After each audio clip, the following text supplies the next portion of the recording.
for the man accused of killing a McFarland woman whose body was found in a retention pond has been ordered to stand trial. A not guilty plea was entered in court this afternoon on behalf of 25-year-old James Barnes Morris. He's charged with first-degree intentional homicide. The charge has a domestic abuse enhancer.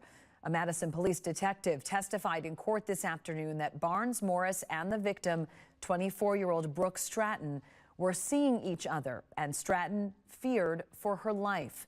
The defense argued there is not enough evidence for Barnes Morris to be charged with homicide, but the judge disagreed. We do not know when that trial will be set.